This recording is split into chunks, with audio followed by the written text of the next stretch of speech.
welcome to the Camino Cafe. I'm Leigh Brennan, your host. Through walking a Camino, we get to see firsthand that we can trust in abundance versus scarcity, that there's enough for all of us. There's no shortage of Camino Magic or Camino Angles for we pilgrims.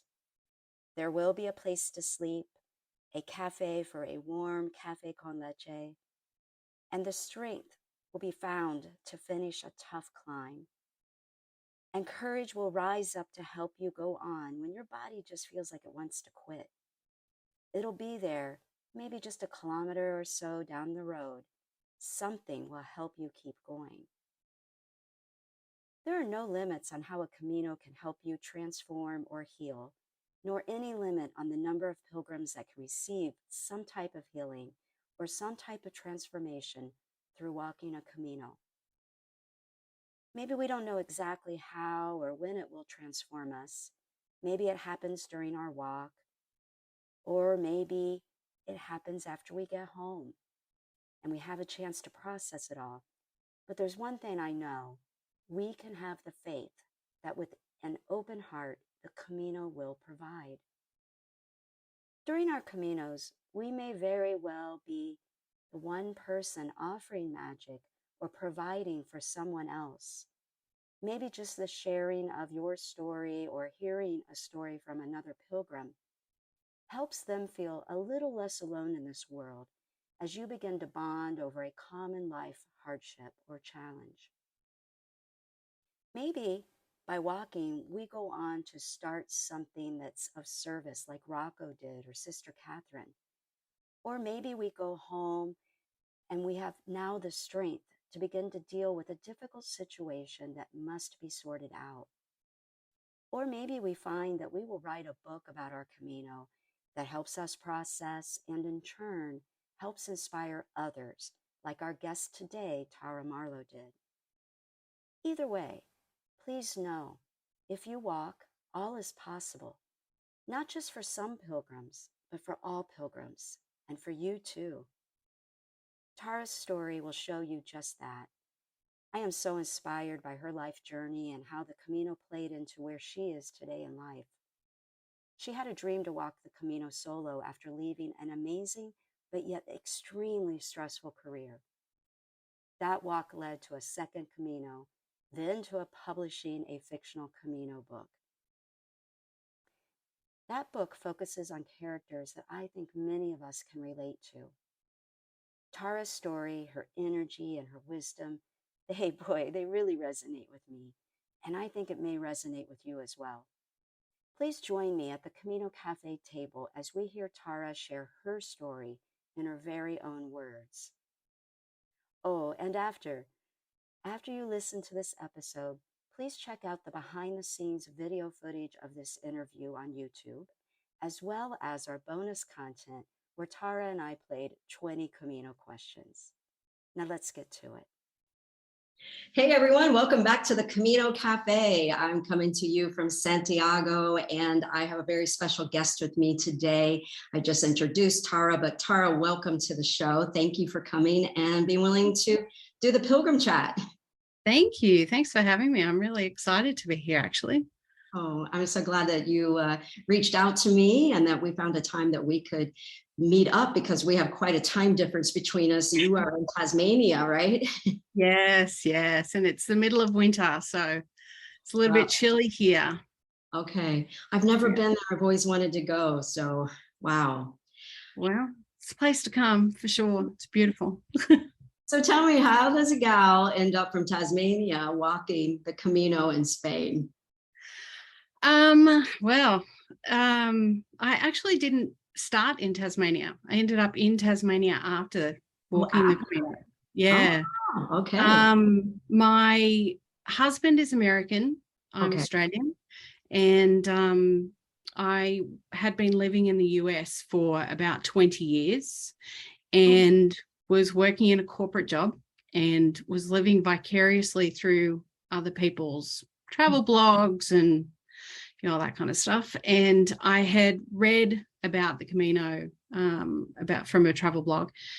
And so I decided to, after I quit my job, I walked the Camino for the first time, and it was actually about 4 years after I had quit the job. So we had moved back to Australia. We were living in Sydney, and then I had always wanted to travel full time. And after my daughter left high school and went off to university, my husband and I traveled full time for about a year. And then we separated. It was kind of pretty hectic living and working and traveling at the same time. So I started traveling full time on my own, and all of that travel was actually surrounding the Camino. So everything that I had scheduled was, I knew that I wanted to be on or in Sejon by the 15th of April. And so, did that, walked the Camino for the first time, did some more traveling, and then came back to Australia. And at the time, my husband was in Tasmania, and we had been house sitting quite a bit. And so we just loved it. And so we just kept on gravitating back to Tassie. And now we call it home. Now it's our home base. So, we're not done with traveling yet. We are full time, but I would say that I'm clearly a Tasmanian at this point. I love it here. It's so beautiful. I love the nickname, Tassie. Tassie, yeah. So there are devils. What part of the U.S. were you living in? I was living in Austin, Texas. Austin, awesome. Yeah. Great. So when I left, I was about 22, 23 at the time. And my first husband was American as well. Okay. And we moved to the US, moved to California actually for the first year, and got an opportunity to move to Austin. And the plan was for 5 years, but life happens and things change, and ended up being there for nearly 20 years. So it was, yeah, yeah, it was good. But it was good. It was a big, life experience for sure. Yeah. So before you became a pilgrim and an author, what kind of profession, what did you do career-wise? What was like the main topic of? I worked for Apple. For Apple? Awesome. Yeah, I worked for Apple. So I worked in a number of different departments. But by the time that I was done, or by the time I left the last job that I was there, I worked for the Apple online store. And I was a process improvement analyst and procedure writer. So it was a very intense job because I was in Austin. My boss was in Cork, Ireland, and her boss was in California. So it was pretty much a 24/7, 70-hour week job. And it was really intense. So it was. Wow. Is that what led you to need to walk a Camino at the end of that? Because you said that's kind of you ended that job, and then. Well, I was in that job, and like I said, I was living vicariously through other people's blogs, and I read this woman's blog. She had walked, and she actually became an author as well, eventually. But there was something about what she had written in her blog post, and I thought, that sounds really interesting. I would really like to do that someday. And of course, at the time, I think my daughter was about 13 or 14 at the time, and we had a custody arrangement with my ex-husband, and there wasn't any way that I was going to be able to leave and go and walk a Camino then. But I always had it in the back of my head that when she would go off to uni, that would be my time to go and walk the Camino. So there was a lag. It was about a 4-year lag. But in that time, from one woman's blog post, it was just consuming anything and everything that I could about the Camino to learn more about it and, make sure that it was the thing that I wanted to do. But it definitely called me. But yeah, so there was a time limit, a time frame between, but I wouldn't say it was necessarily the job that pushed me to do it. But I would say the job pushed me to go and have a life, because I wasn't really having a life while I was working in that environment. I can imagine. So Yeah. was the thing that pushed you becoming an empty nester, or was there something else pushing you that's like, man, I got to go do this Camino? I mean, it sounds like you were really prompted by this blog, and then that got you doing more research. Yeah. But what was the big push that you were like, man, I need to do this? Well, I've always, there are so many people out there that, when they're growing up, they want to be, a doctor or a lawyer or, whatever. They have something in mind that they want to do. People that, just have an intention. And my intention was always, I wanted to travel. That's all I wanted to do. I just wanted to travel. And so even growing up, my daughter knew when she went off to uni, I was going to be traveling full time. That was always just the plan. So, kind of set her up. But the first 6 months, we kind of hung around just in case she had any issues. And we stayed in Australia for the first year. But I always knew that that's what I wanted to do. I just wanted to travel. And once I heard about the Camino, like I said, everything was kind of planned around that. So I did and when I left Australia, I went to New Zealand. I did a road trip through New Zealand. Then I flew to the US, met some friends in California. And then I drove from LA to Texas via, Las Vegas and Grand Canyon and Santa Fe, and saw some friends, then drove up to Chicago, met my husband. Like I said, we were separated at the time, but he flew from Tasmania to Iceland to see me, and we spent 5 days together there. And then he left and I went on to the Camino. So all of my travel plans were working towards Spain or France to go and walk the Camino. And then once I finished the Camino, I was just kind of like, what now? Because all of the planning was just for that adventure. So yeah, it was wow. So many things I want to tease out on this. So first thing is, do you recall the name of the woman that had this blog? You said she went on to become an author. I know it's been a while, so I hate to put you on. No, I do remember her. Her name is Kim Danan. Okay. I might be mispronouncing that. She wrote a book called The Yellow Envelope, and it's a great book. It's a really great book. And her blog post, I don't even think she has the blog anymore. But it was called SoManyPlaces.com. All right, I'll check it out, and if I can find it, I will put it in the show notes, everyone. Yeah, and it was, it was interesting. I went back and I looked at her blog posts again after I had walked the Camino, actually after I'd walked the second one. And I thought, what was it about that, that really kind of, resonated for me?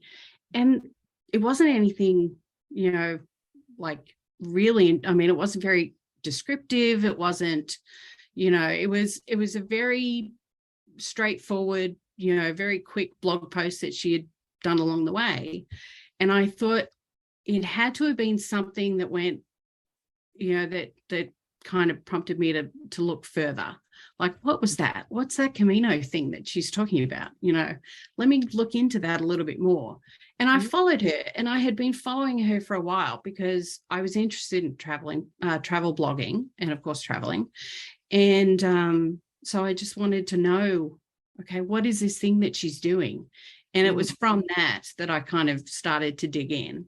But it was, kind of interesting that, that it's one thing that kind of ticked that for you.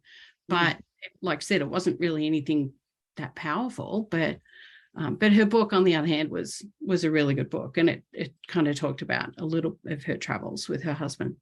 It sounds like she just really sparked your curiosity about the community. Yeah. So what did it feel like to you after having this big career? You're doing all this work at 70 hours a week and all this stuff, and then you plan out this trip and it's all kind of gearing up to get to the Camino, but you're traveling a lot by yourself for the first time, I'm imagining. What did that feel like for you? Freedom. Um, Freedom. what did that Yeah. mean to you? What did that mean to you at that time? So at that point, I mean, like I said, I'd been working a lot, even after I had finished. So when I left the job and until I walked the Camino, 4 years, I was working as a travel blogger. I'd started that business myself, and as a photographer. And when we moved back to Australia, because we moved to Australia, I left Apple in 2011. We moved back to Australia in 2013.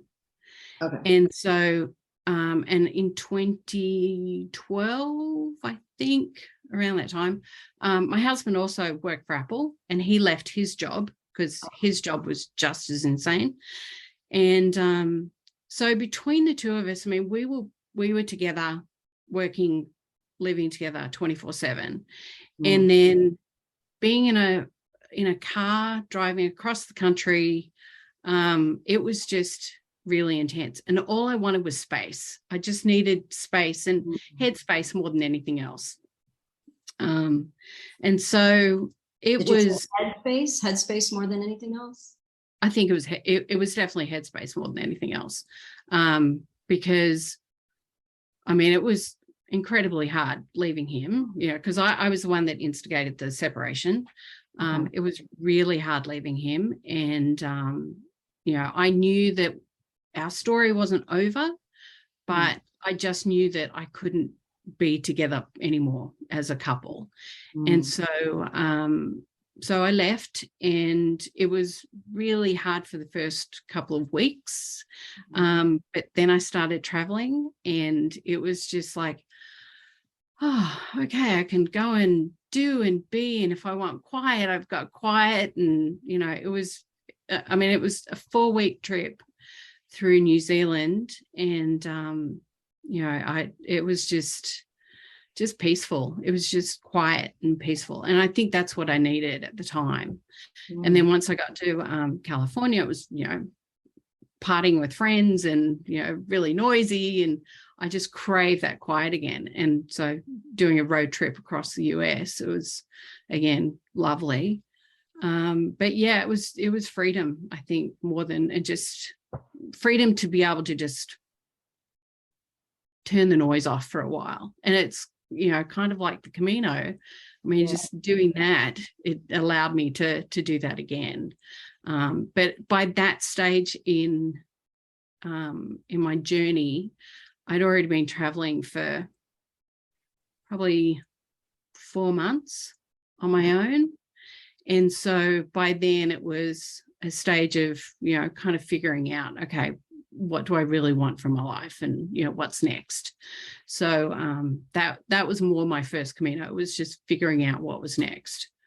I think, and a lot of folks listening right now can probably really identify with you right now. You'd been a mom, a wife, had this career, and all of a sudden you reach a point when your daughter goes off to uni that you can now begin to explore the world. And then taking a break in relationship opened up more time and freedom to kind of, I think what I'm hearing from you is get to know yourself again. Yeah. Yeah. Oh yeah. Yeah. My I have a really good friend in the UK, and she gave me a bangle for my birthday a couple of years before we left on our road trip. And it was that quote, she believed she could, so she did. And that one, I just kind of stuck with me. And it was the thing that really kind of made me go, you know what? I do have a choice. If I need to leave, I can do that. And, I can just make decisions of what's best for me. So yeah, that one kind of prompted me. And then there was another book that I read a little bit later, actually post Camino, that was from a book called Trudge. And it was about a woman it was a memoir of a woman walking the Pacific Crest Trail, the PCT. And in her book, it was I believe it was her mum asking, and it was a kind of a ghostly mum asking, or actually, I'm getting that wrong. Her mum used to say this to her all the time, and that was, do you know who you are and what you're made of? Because I do. And that one really gets me, because that was what was, the thing that kind of brought my book, the first book that I wrote, together, kind of like, okay, that's exactly what this story needs to be about, finding who you are and what you're made of. And that was my first Camino, was figuring out who I was away from being a mum, being a wife, being somebody in corporate, understanding who I was. And that Camino for sure was what I was made of, understanding what I was made of. So, yeah. This really intrigues me. So what did you find? What were you made of? Like, you're walking this Camino, you're traveling on your own for a bit. And what were some of the things that you learned about yourself that you were able to take away from this? One of my old bosses at Apple actually was following my journey, because I was posting about it on Facebook, of course, like everybody does. And I got to a point, it was post Cruise to Faro, and she sent me a message, and she said to me, when I look up the word perseverance in the dictionary, it has your name next to it. And I was just like, oh, wow, thank you. But by that stage, I had lost a couple of toenails. Which surprisingly is not painful. It wasn't? It wasn't painful. Oh, yeah. I've seen horrific pictures of blisters. I've seen people with horrific blisters. Losing my toenails wasn't painful. It just falls off? They just fall off. Yeah, I know. I don't mean to talk about feet. Sorry. I always wonder. Yeah, no, it wasn't painful. But then I got the Camino flu, and this was, of course, before COVID. Got the Camino flu, and that actually turned into pneumonia. So I got to Astorga. I wasn't feeling too great. And by the time I got to Rabanel, I was just like, oh, I feel like crap. It was just really not good. And there's a chair or a bench or something at the top of the hill of Rabanel as you leave town.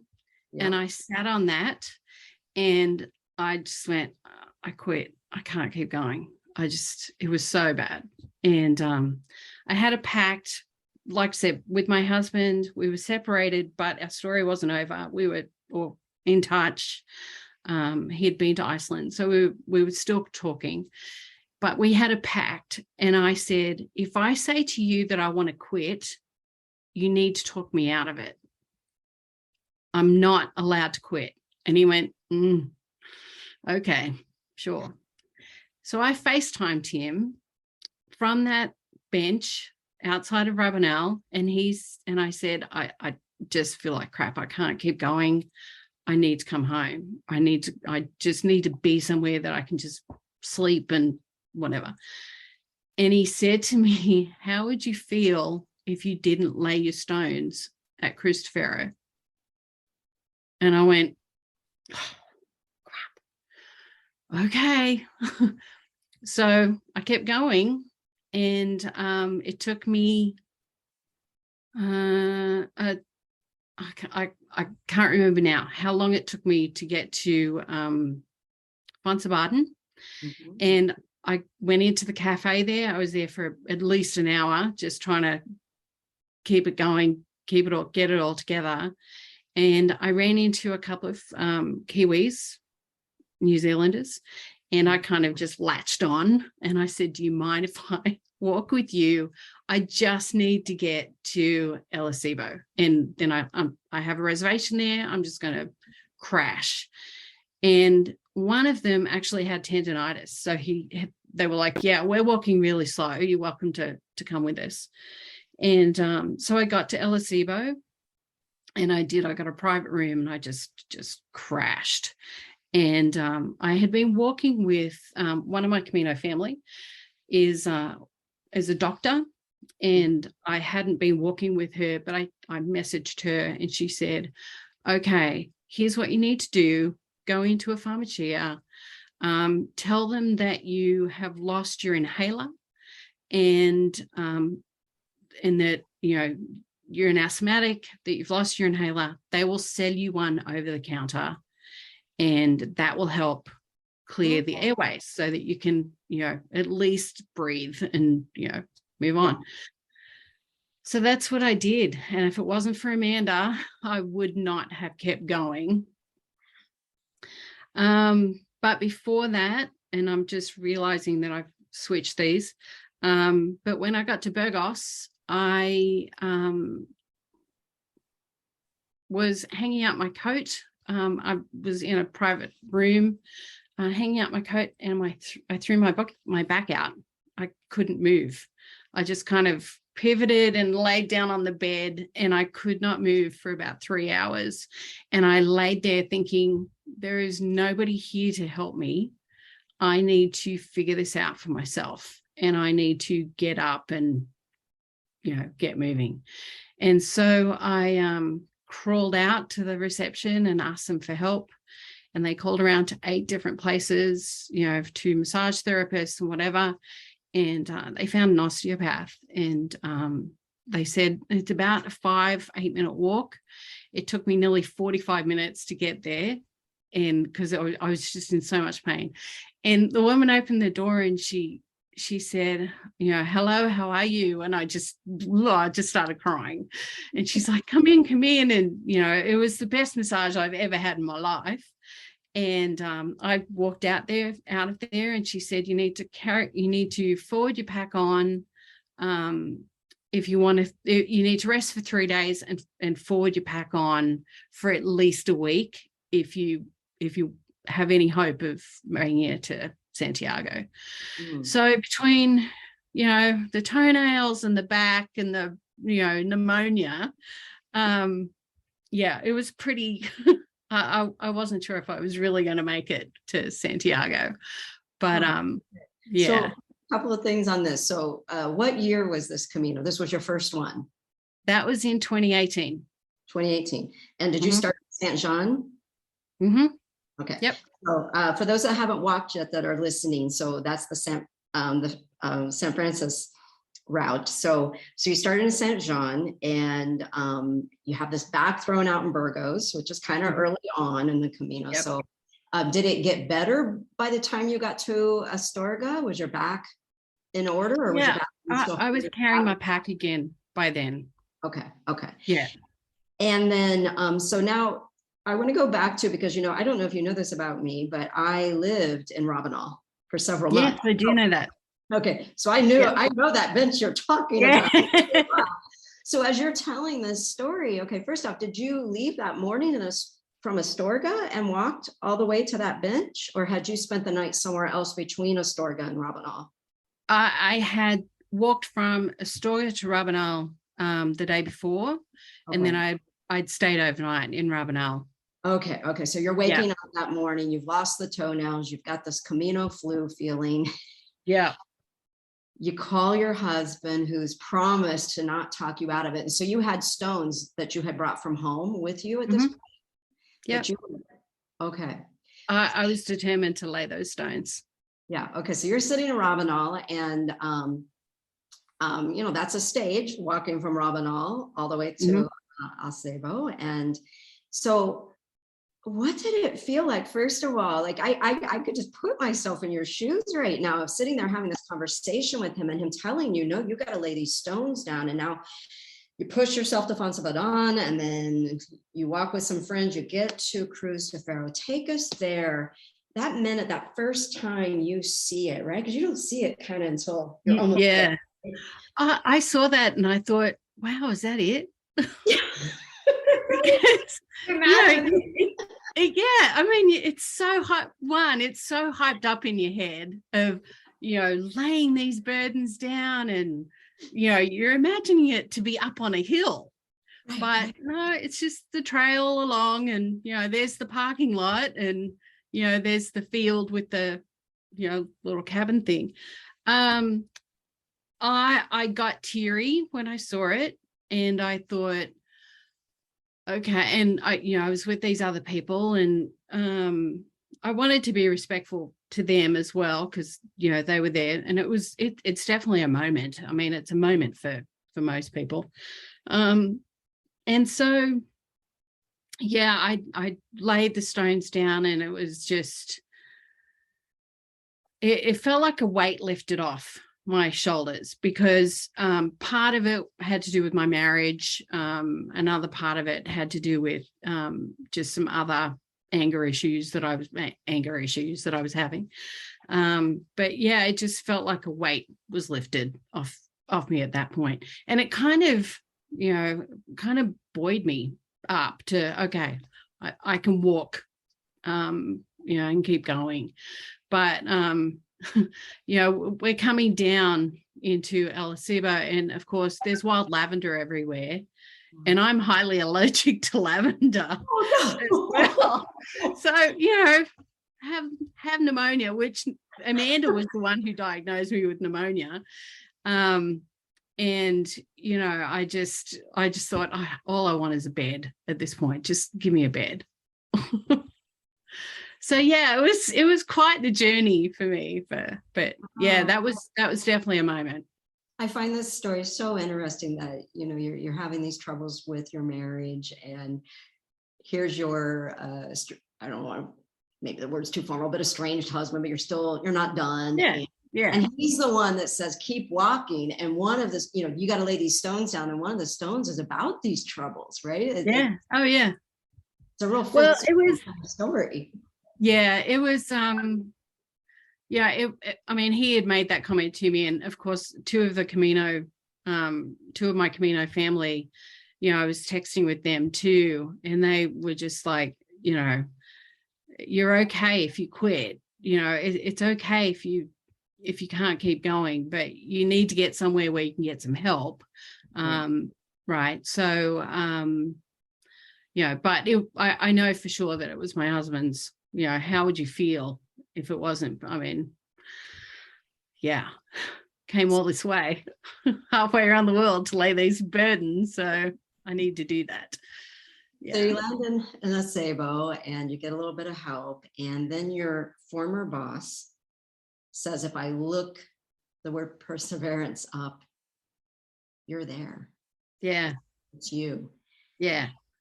How did that feel at that moment when, you've had these troubles and you've been debating giving up, but you didn't? Did you feel like you deserved that title? Like, how did it land on you? At that point, I did feel like I deserved that title. But it was also something that kind of pushed me to keep going, because I thought, okay, if I've been through all this stuff already, I'm nearly there. So I just need to keep going. And I learned to, one thing that I learned about myself too is that if I spent too much time at that point walking alone, I would kind of spiral down a little. Yeah. And I found conversation just helped with the walk and walking and the kilometers. And so the two people that were talking to me at the same time that my husband, they ended up meeting me in near Trabadello. Yeah. What's the town right before that? Ponferrada? Oh, no. Berzo? Yes. Yes. Villa. I can't think of it either. Okay, I'll remember. But we know that. Yeah, right before Trabadello. I ended up meeting them there. So they were a little bit ahead of me. I ended up taking a taxi from El Acebo and meeting them there. Because I knew that, I mean, I had started walking with them. Sorry. Yes. Yes. Yeah. A second. So now, were they also walking? Or they were also walking. Oh, yeah, okay. I met them on day 3, and we had, after Burgos, when I'd thrown my back out, they had kept walking. So I was behind them.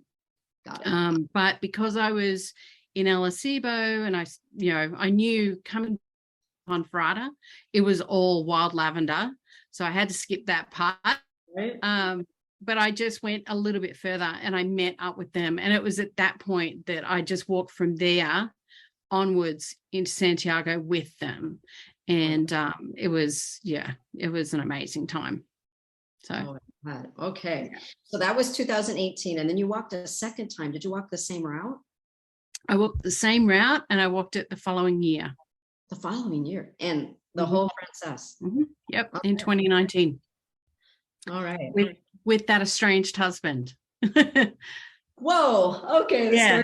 So by the time that I was done with my Camino, I did some more traveling, and then I went home to Australia, and we reconciled. And yeah, I mean, we're still together. But yeah, we walked it together in 2019. Okay. So many questions here. Right. So you finish this first Camino, and then you go home. You reconcile, or you reconcile during the Camino? You guys decide to walk together. We were starting to reconcile back in Iceland. So before I had walked the Camino, we started the conversation and having those hard conversations as well. And so by the time I got back to Australia, we had kind of talked through a lot of the stuff already. And so, by the time that we were walking the Camino together, we were, completely back together by then. I always think to myself, I think a Camino could either break a relationship or really make the relationship. Yeah. How was the experience for you? Since you're still together, I'm guessing it was a good experience. Yeah. I mean, we do a lot of bushwalking and stuff, hiking together anyway. And we had been doing a lot of that, the whole time that we've been together, really. So my solo Camino and walking the Camino with him were two completely different experiences. Sorry? I can only imagine. Yeah. He is more the A to B walker. So got to get there. And he also is a bit of I'm a control freak, but he's more of a control freak when it comes to, he needs to know where he's going to be at the end of the day and that he's got a bed. He doesn't want to do bed run. He doesn't want to fight for a bed. He wants to know exactly where. So we did a lot of planning ahead, like 3 days ahead. So it was a lot different than my Camino of just winging it, for some. But one thing that we did learn, and he also walks a lot faster than I do. Okay. I am the epitome of a slow stroller. And I'm also, like I said, I used to be a photographer. So, look at that. And I'm out of breath. Oh, gotta take 10, just a minute. So he actually learned that it was better to slow down and really take your time and really kind of get it, enjoy the walk. So that's definitely a big change between it. But by the end, he went, okay, now I get it. Now it's better to kind of slow down and really take note of what's around you. So, yeah. I think I could ask you a million questions about that walk, but I want to make sure we have enough time to talk about a couple of other things. But one last question about that second Camino. I'm just curious, when you got to that bench in Robinal, or you got to Cruz de Ferro, did you look back to that moment from the year before? Did you guys talk about that? Or were there things going through your mind that you're like, wow, a year ago? I said, I almost quit. That's where I was sitting when you took me off the ledge. And, I think we took about it at the time. But when we walked to Cruz de Ferro together, it was snowing. It was just, it's actually now one of our favorite days on the Camino, because all the wildflowers were out and it was snowing. It was freezing cold. But what time of year was it? It was the same time of year. So it was April, May time frame. Snowing this time. Yeah. And it was stunning. It was such a beautiful day. With our ponchos on and whatever. But yeah, it was a really significant day for both of us that day. I can imagine. All right. So I want to pivot because we've only got a few minutes left, but I want to pivot. And I have to tell you, as a woman, as a human, I'm thinking you're the perfect person to be writing this book this book series that you've been writing. Because I feel like hearing your story now, I'm seeing a hero's journey, and I'm imagining you have been able to tell that. So tell us a little bit about your books, because you had the second one go to print. Tell us a little bit how these books happened and why and all the stuff. Sure. So the first book is called Camino Wandering. It is not a memoir. I actually did write a memoir, and when I read it back, I was bored reading it, so figured nobody else would want to read it. Plus, I really enjoy writing fiction, and I've always enjoyed writing fiction. And so I decided that I would rewrite the book or take some of the bits and pieces from my own journey and kind of weave those into another book. So it's actually about a story from the point of view of a woman who has had a really hellish couple of years, and she's trying to, her son actually convinces her that walking a Camino may not be a bad thing, just to get her head out of the sand kind of thing. And then she meets two other women on the first day, and between the three of them, they form a really tight bond.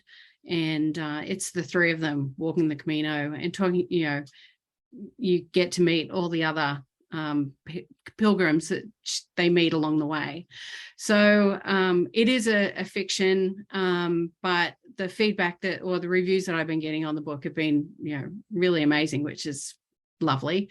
But the people who do read it, who have walked a Camino before, have all said it's like walking with these characters. And some have even said, I want to walk with them. That would be a really great Camino to walk.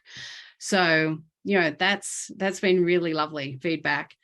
And then the second book that I have just released, it is a series that I'm writing, but the second book is actually set in Tasmania, and it is in the setting of one of the characters that was in Camino Wandering, but you also get to see, and I call them the lovelies, in that first book. They're also part of the story, but not the story. And then the third book that I'm actually writing now is set on the Camino. It's these three characters that were in the second book, and they're walking the Camino Frances as well, with recommendations from the lovelies in the first book. Oh, cool. So it's interesting. It's like, I'm living these characters at the moment, but it's like every time I'm writing these books, especially Camino Wandering, and then this next one called Finding the Way, it's like reliving a Camino, and I feel like I'm walking it virtually. So the places are all real, of course, but the stories most of them are fictional, but it's stories that we've all heard on the Camino as well. So yeah, so that's kind of how it came about. Well, sounds extremely relatable. And yes. I'm wondering, did you know you hadn't written a book, you hadn't been published up until this point? I hadn't been traveled in writing. It sounds like you were doing some travel blogging. Mm-hmm. Did you know during this first Camino that I'm going to write a Camino book? No. So when did that, how did that? Well, I had already written a book, and it's actually another book that I have published. It's a suspense fiction. Okay. I had already written that, and that was actually with an editor while I was writing, while I was walking the Camino. And when I finished the Camino, actually when I finished the second one, I thought, it'd be really great to write a book to kind of talk about the differences of the two experiences and, whatever. But they were so different that it just didn't meld. It just wasn't working out. And to me, actually, one of my Camino family said to me at one point that the Camino is not about the trail, it's about the people that you meet. And going back to that saying, do you know who you are and what you're made of? That is the whole idea of all three of these books. And, once I had read that in Trudge, with, that line just kind of spoke to me. And I thought, okay, that's exactly what the Camino was for me. And I really think that could be what or that is what it needs to be for this book. So, it goes back to that idea of that we all know and love. The Camino doesn't stop in Santiago. It comes with you when you get home. And it's constantly on my mind, even now. I actually started a Camino group in Tasmania because I need to find my people. Yeah. My husband calls us the Camino Tragics, which, he, like I said, for him, it was a lovely walk. He didn't quite get that same connection, which I was sad about, but, everybody's Camino is different. So it's, it was that Camino experience just continuing. And for me, it was writing a fiction book or three. Wow, this has been great. I love this story. I think this, do you know who you are and what you're made of? I think that defines a lot of Caminos for especially women who have kind of experienced what you've experienced, becoming empty nesters, being a wife, having a career, and then all of a sudden we're in a big transition. And a Camino can really show you, can't it? Yeah. What, in fact, who you are and what you're made of. And then, of course, the journey keeps going. Absolutely. Wow, we could talk all day. I would love to talk with you. You are fascinating, and I'm so grateful that we got to have this conversation. I want to encourage everyone to check out. Tara and I will be playing 20 questions about the Camino. There'll be tips and you'll learn more about her. So check that out on YouTube. And thank you for coming today. Please stay on and we'll start our 20 question recording. But everyone else, I can't imagine that this didn't inspire you to walk if you haven't walked yet. And if you have walked yet, I'm guessing you want to walk, especially that part from Astorga all the way up to Cruz de Ferro. What a great story that was. 2 stories in one. Yeah. All right, everyone. Until next time, buen camino.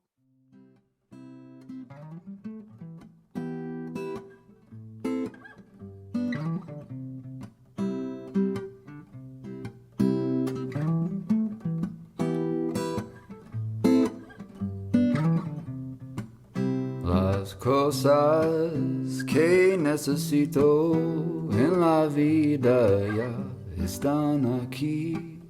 Las cosas que necesito en la vida ya están aquí. I am free, free as a bird now, with my feathered wings.